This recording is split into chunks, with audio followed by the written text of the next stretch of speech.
मध्य प्रदेश में सिंधिया पर दांव लगाने की तैयारी में बीजेपी। गुजरात की तर्ज पर एमपी में भी सीएम से लेकर पूरा मंत्रिमंडल बदलेगा।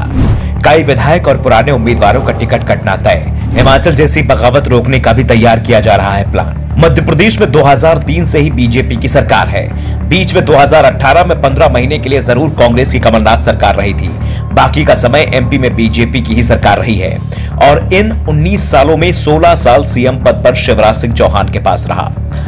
2018 के चुनाव में कांग्रेस की ओर से नारा उछाला गया था, वक्त है बदलाव का, क्योंकि प्रदेश की जनता 15 साल से ही एक ही शासन देख रही थी। शिवराज सिंह चौहान सीएम बने हुए थे तो जनता ने बदलाव के पक्ष में वोट दिया। सरकार कांग्रेस की बन गई, कमलनाथ सीएम बन गए, लेकिन कमलनाथ की सरकार 15 महीने ही चल पाई। ज्योतिरादित्य सिंधिया ने बगावत की तो सरकार चली गई और शिवराज सिंह चौहान एक बार फिर राज्य के सीएम बन गए। अब एक बार फिर मध्य प्रदेश चुनाव की ओर बढ़ रहा है। करीब 10 महीने बाद चुनाव का ऐलान हो जाएगा। नवंबर के अंत में या फिर दिसंबर की शुरुआत में वोटिंग हो सकती है। ऐसे में बीजेपी को चिंता है कि कांग्रेस ने जो नारा 2018 में लगाया था वो ही फिर लगाएगी, तो बीजेपी उसका मुकाबला कैसे कर पाएगी, क्योंकि 2018 में भी शिवराज थे और अभी भी शिवराज ही हैं। दूसरा, जनता से बीजेपी दिग्विजय सिंह का डर दिखाकर वोट हासिल कर लेती थी। जनता के मन में अब यह डर भी नहीं रहा है, क्योंकि कांग्रेस की ओर से साफ ऐलान कर दिया गया है कि कमलनाथ उसकी ओर से सीएम उम्मीदवार होंगे। ऐसे में बीजेपी के लिए मध्य प्रदेश की सत्ता बचाना आसान नहीं रह जाएगा, क्योंकि शिवराज सरकार के खिलाफ 16 से 17 साल की एंटी इनकम्बेंसी भी होगी। गुजरात में बीजेपी पिछले 3 चुनाव 3 चेहरों पर लड़ी है। 2012 में पीएम मोदी के, 2017 में विजय रूपाणी के और 2022 में भूपेंद्र पटेल के।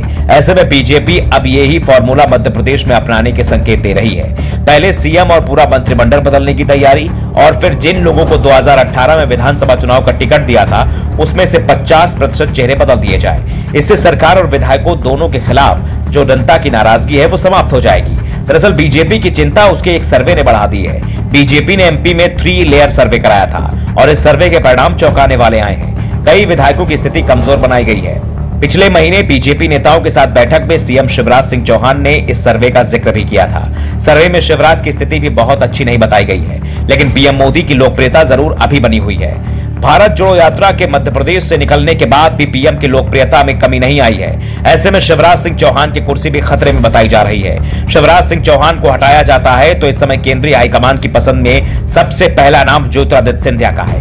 बीजेपी पूरी तरह से एमपी का चुनाव गुजरात पैटर्न पर लड़ सकती है, लेकिन गुजरात का तरीका एमपी में दोहराना आसान भी नहीं है, क्योंकि गुजरात में बीजेपी कोई भी ऐसा नेता नहीं है जो पीएम मोदी को चुनौती दे सके। बीजेपी ने जब 103 पुराने उम्मीदवार, जिसमें 3 दर्जन के करीब विधायक भी शामिल थे, उनके टिकट काटे तो किसी की हिम्मत बगावत करने की नहीं हुई। लेकिन मध्य प्रदेश में भी ऐसा होगा, इसकी उम्मीद बीजेपी को नहीं है। हाल ही में हिमाचल प्रदेश का चुनाव पार्टी देख चुकी है, जहां बागियों ने उसकी लुटिया डुबो दी। एमपी में बीजेपी कई गुटों में बटी हुई है। ऐसे में पार्टी को इस बात की चिंता भी है कि टिकट वितरण में शिवराज सिंह चौहान, कैलाश विजयवर्गीय, नरेंद्र सिंह तोमर, ज्योतिरादित्य सिंधिया सहित तमाम नेताओं के समर्थकों को किस तरह से टिकट दिए जाएंगे। वैसे यह तय माना जा रहा है कि पार्टी में शिवराज सिंह समर्थकों के बाद सबसे ज्यादा टिकट ज्योतिरादित्य सिंधिया की पसंद पर ही मिलेंगे। Bureau report, the Navdarpan news.